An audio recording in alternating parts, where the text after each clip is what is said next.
Imagine you're on vacation with your family. You're visiting Las Vegas, Disney World, the Mall of America, or the Golden Gate Bridge. You take a photo, and that's when things get weird. A security guard stops you, wants to ask you questions. He writes down your name, the details on your driver's license, asks where you live, where you work. He reads your information into a radio.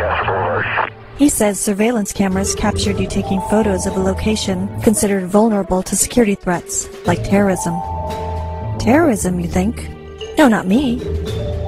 He takes your camera, looks through the photos, and confiscates the memory card. He pats you down for weapons. Weapons? This is crazy, you say. What have I done wrong?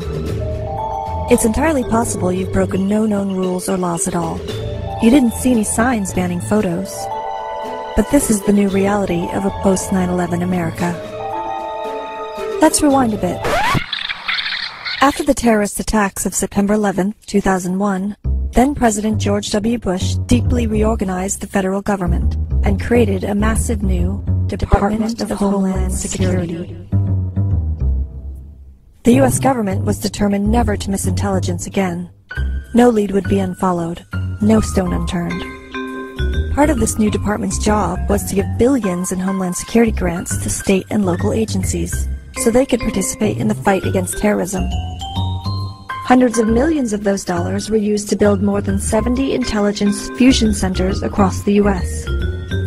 Inside these command centers, local police and sheriffs joined forces with the FBI, the Department of Homeland Security, and other federal agencies. Their mission is to collect, analyze, and share vast amounts of information about possible criminal and terrorist threats. And from their perspective, you could be one of them.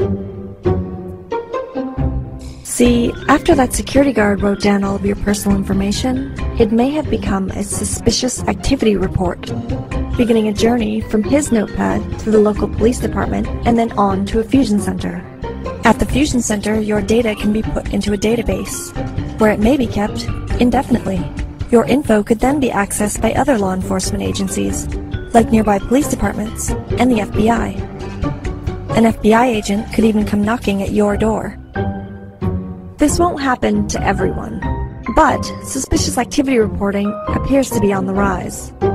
More than 15,000 reports are already stored in one national law enforcement database, with only half of states participating so far.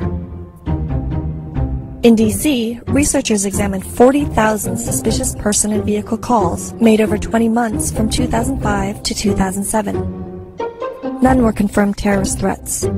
200 were deemed potential threats. Here's how it works. In LA, a dry cleaning employee found a thumb drive in a customer's dirty laundry.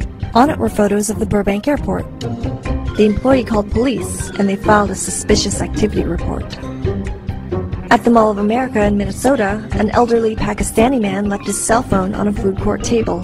When he came back for it, security guards had created a perimeter around the phone and other unattended items that weren't his. He was interrogated, and an FBI agent later showed up at his family's home. This is life in America since hijackers killed 3,000 people in terrorist attacks a decade ago. Since then, we've had no major attacks in the U.S. But civil liberties watchdogs say some of our basic freedoms may be at risk, like freedom of movement, freedom from harassment by police, and the right to be treated as innocent until proven guilty.